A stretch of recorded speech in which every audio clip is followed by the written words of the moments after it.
गांव का नाम था आशापुर। नाम में आशा थी, लेकिन जिंदगी में निराशा के काले बादल अक्सर छाए रहते थे।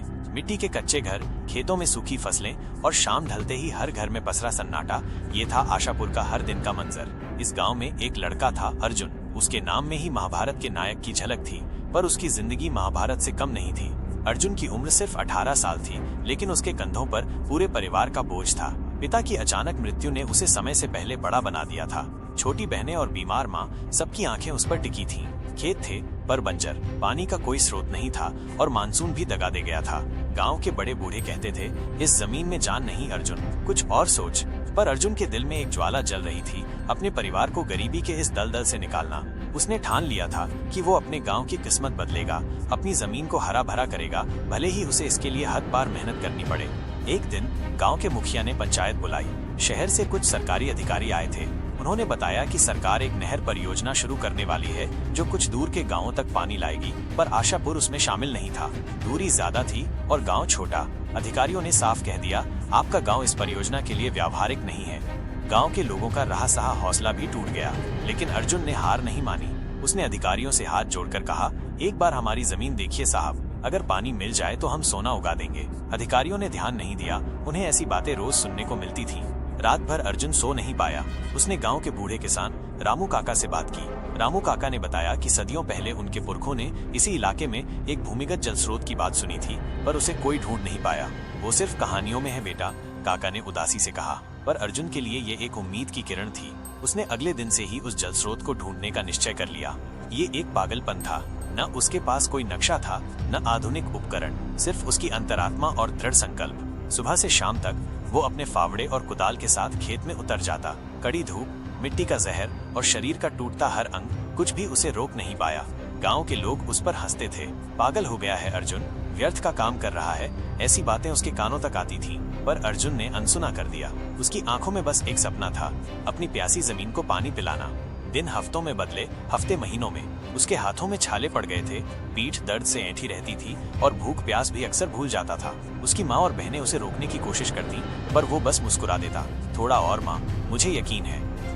एक दिन खोदते खोदते उसे एक अजीब सी पथरीली संरचना मिली। यह चट्टान जैसी थी, जो सामान्य मिट्टी से अलग थी। उसमें कुछ अजीब सी दरारें थीं। अर्जुन को लगा कि वो सही रास्ते पर है। उसने अपनी पूरी ताकत झोंक दी। फावड़ा बार बार उस चट्टान पर गिरता, पर वो टस से मस न होती। उसने गांव के कुछ मजबूत आदमियों से मदद मांगी, पर कोई तैयार नहीं हुआ।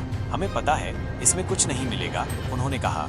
अंत में सिर्फ रामू काका और कुछ बच्चे ही उसके साथ खड़े हुए। काका ने उसे कुछ पुरानी बातें बताईं।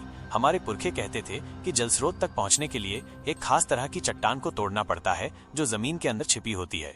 अर्जुन ने उस चट्टान को तोड़ने के लिए एक नया तरीका आजमाया। उसने पास के नाले से पानी लाकर उस चट्टान पर डालना शुरू किया। धीरे धीरे पानी रिसता गया और चट्टान में मौजूद दरारें और गहरी होती गईं। फिर उसने लोहे की छड़ से उस पर वार करना शुरू किया। एक हफ्ते की अथक मेहनत के बाद एक दिन एक हल्की सी कंपन महसूस हुई। फिर एक जोरदार दरार की आवाज आई और चट्टान का एक बड़ा हिस्सा टूट गया। अगले ही पल मिट्टी के अंदर से पानी का एक तेज फव्वारा फूट पड़ा। यह स्वच्छ शीतल जल था, जो सदियों से जमीन के नीचे छिपा था। अर्जुन और रामू काका की आंखें खुशी से भर आईं। बच्चे तालियां बजाने लगे। गांव के लोग जो दूर से तमाशा देख रहे थे, भाग कर आए। उनकी आंखों में अविश्वास और फिर खुशी का सैलाब उमड़ पड़ा। गांव में जश्न का माहौल था। अर्जुन ने अकेले ही वो कर दिखाया था जो किसी ने सोचा भी नहीं था। उस दिन से आशापुर का नाम सार्थक हो गया। पानी की उपलब्धता से खेतों में हरियाली लौट आई, फसलें लहलहाने लगी, गांव की गरीबी दूर होने लगी। अर्जुन ने न केवल अपने परिवार को संकट से निकाला, बल्कि पूरे गांव को एक नई जिंदगी दी। नई चुनौतियां और दूरदर्शिता। पानी तो मिल गया था, लेकिन ये कहानी का अंत नहीं, बल्कि एक नई शुरुआत थी। गांव में हरियाली लौट रही थी, पर चुनौतियां अभी बाकी थीं। गांव के कुछ पुराने लोग जो पहले अर्जुन पर हंसते थे, अब उसकी सफलता से जलने लगे थे। उनमें से एक था बलदेव, जो गांव का सबसे बड़ा जमींदार था और अपनी ताकत का गलत इस्तेमाल करता था। बलदेव ने सोचा कि अर्जुन की प्रसिद्धि उसकी अपनी शक्ति को कम कर देगी। बलदेव ने गांव में अफवाहें फैलानी शुरू की। ये पानी किसी चमत्कार से नहीं आया, अर्जुन ने कोई काला जादू किया है। उसने बुजुर्गों को भड़काया, ये पानी हमारा है, अर्जुन का नहीं।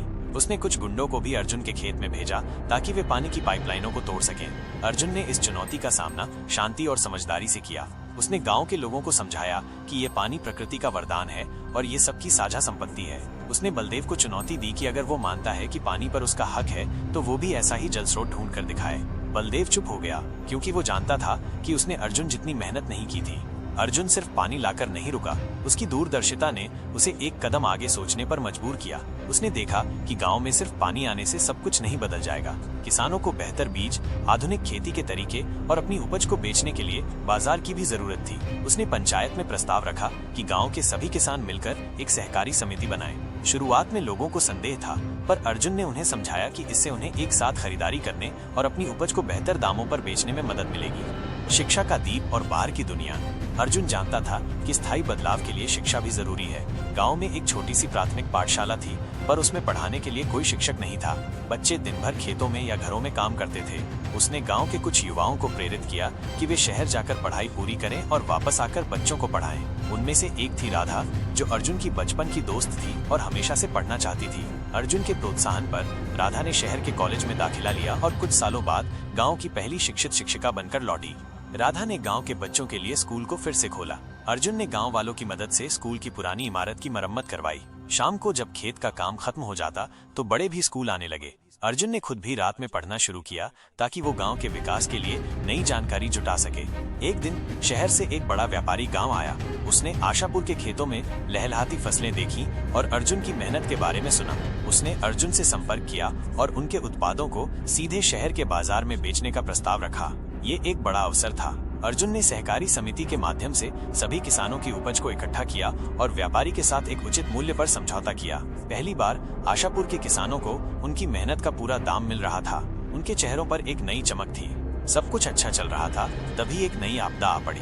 लगातार 3 दिन की भारी बारिश से गांव के पास की नदी में बाढ़ आ गई। पानी आशापुर की ओर बढ़ने लगा और खेतों को डुबोने लगा।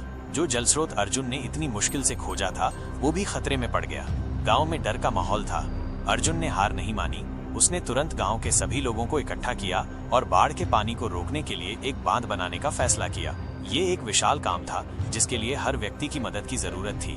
बूढ़े, जवान, महिलाएं, बच्चे सब मिलकर काम पर लग गए। उन्होंने मिट्टी के बोरे भरे, लकड़ियों के लट्ठे ढोए और अर्जुन के मार्गदर्शन में एक मजबूत अस्थायी बांध बनाने की कोशिश की। रात दिन एक हो गए। अर्जुन खुद सबसे आगे था, कीचड़ और पानी में घुटनों तक धंसा हुआ। उसकी आवाज में प्रेरणा थी, ये सिर्फ हमारे खेत नहीं, ये हमारा भविष्य है, हमें इसे बचाना होगा।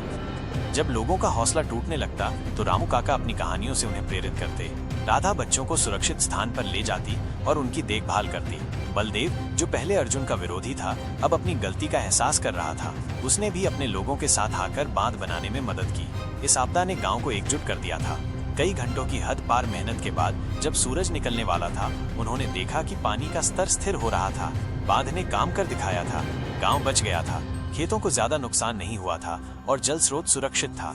इस घटना ने आशापुर के लोगों को ये सिखा दिया कि एकता और सामूहिक मेहनत से बड़ी चुनौती का सामना किया जा सकता है।